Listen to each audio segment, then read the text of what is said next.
मध्य प्रदेश में कांग्रेस और बीजेपी दोनों के ही दौर में ऐसी घटनाएं होती रही हैं।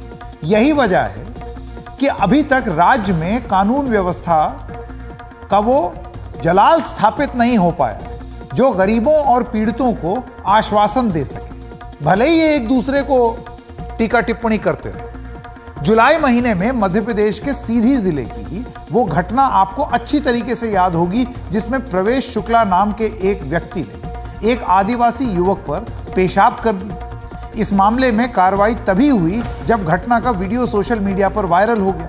घटना के बाद राज्य के मुख्यमंत्री शिवराज सिंह चौहान ने पीड़ित आदिवासी युवक को मुख्यमंत्री निवास पर बुलाया, उसका सम्मान किया, पैर धोए, खाना खिलाया, घटना के लिए माफी मांगी। लेकिन क्या सिर्फ इस तरह की तस्वीरें राज्य में गरीबों और पिछड़ों को आगे बढ़ाने के लिए काफी हो सकती?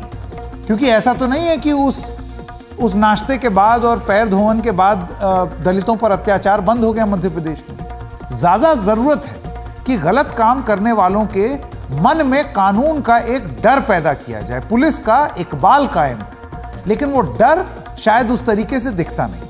मध्य प्रदेश की हाल ही की कुछ और घटनाओं पर भी एक बार नजर डाल लेते हैं। 30 जून को शिवपुरी, साल भर में पहले जुलाई में सागर में ही, 21 जुलाई को देवास में और 29 जुलाई को छतरपुर में ऐसी ही घटनाएं देखने में सामने आई।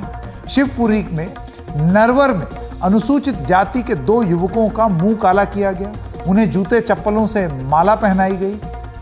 आरोप लगा कि उनके मुंह में मल भी भरा गया। पिछले साल 24 जुलाई को सागर में अनुसूचित जाति के एक युवक के कपड़े उतारकर उसकी बेरहमी से पिटाई का वीडियो वायरल हुआ। जुलाई में देवास में आदिम जाति कल्याण विभाग के दफ्तर में घुसकर उप सरपंच के एक दलित कर्मचारी के साथ मारपीट की, ऐसे आरोप लगे कि जाति सूचक गालियां भी दी गईं। इसी साल 29 जुलाई को छतरपुर से एक अनुसूचित जाति के युवक को मल खिलाने के आरोप का मामला भी सामने आया है। ये महज कुछ मामले हैं।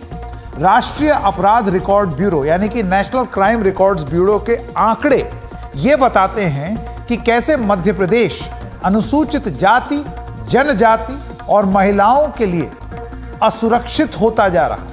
2018 से 2022 तक देश भर में अनुसूचित जाति के खिलाफ अत्याचार के 1,89,945 केस दर्ज हुए। सिर्फ 2021 में 50,900 केस दर्ज किए गए।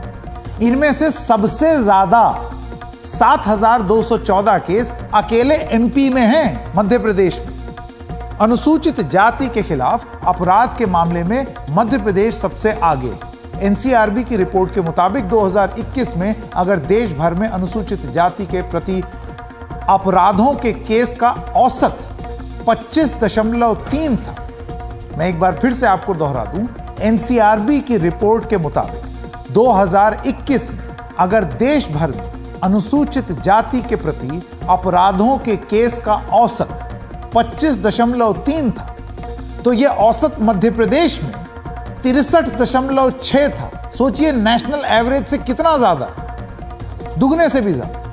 इसका मतलब है कि प्रति 1 लाख की अनुसूचित जाति के आबादी के खिलाफ अगर राष्ट्रीय औसत 22.6 है तो मध्य प्रदेश में 63.6%। 2018 से 2022 के 4 सालों में मध्य प्रदेश में अनुसूचित जाति के यानी कि एससी के खिलाफ मामलों में 51.7% की बढ़ोतरी हुई है, यानी कि इजाफा हुआ।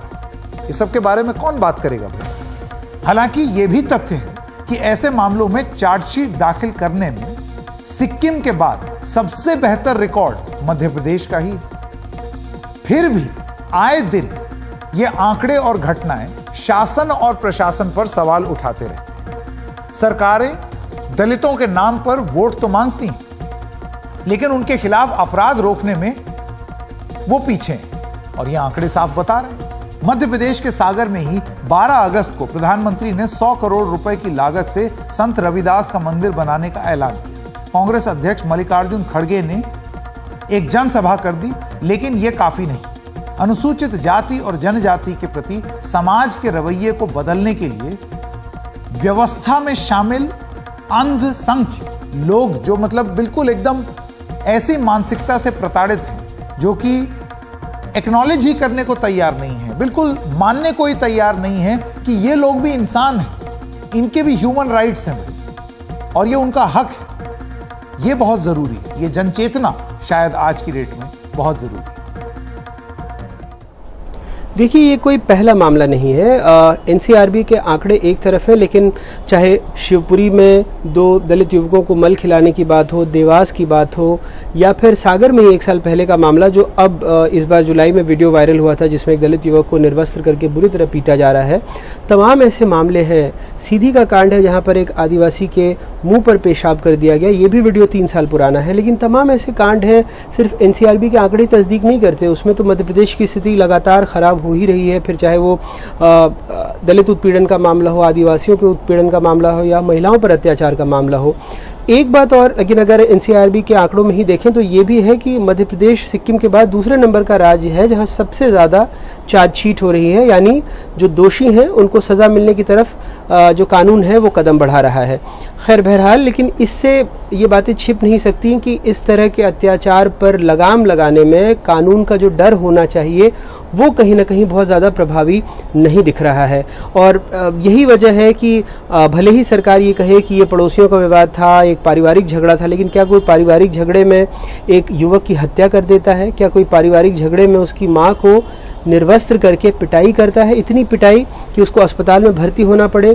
क्या उसके बावजूद उनका मन नहीं भरता और उनके घर पर जाके ऐसी तोड़फोड़ करता है कि पूरी छत भी तोड़ देता है? तो कहीं ना कहीं ये सिर्फ एक पारिवारिक रंजिश का मामला नहीं है, ये एक इसके पीछे जाति की जड़ें बहुत गहरी हैं। क्योंकि बुंदेलखंड मध्य प्रदेश का वो इलाका है जहाँ पूरे मध्य प्रदेश में अगर 16% दलितों की आबादी है तो बुंदेलखंड में 20 से 25% दलितों की आबादी है। लेकिन यही वो इलाका भी है जहाँ सबसे ज़्यादा जातिगत उन्माद के मामले, जातिगत झगड़े के मामले, ये सारी चीज़ें सामने आती रही हैं। तो बहुत सारी बातें हैं, बहुत सारे पेच हैं। सरकार इसको पारिवारिक झगड़े की बात कहकर न टाले इसकी, क्योंकि लगातार कई मामले बुंदेलखंड से आना या 1-2 और जगहों से ग्वालियर चंबल के इलाकों से आना, ये कहीं ना कहीं कानून व्यवस्था, वहाँ जो सामाजिक संरचना है, इन सब पर बहुत गहरे सवाल खड़े करती है।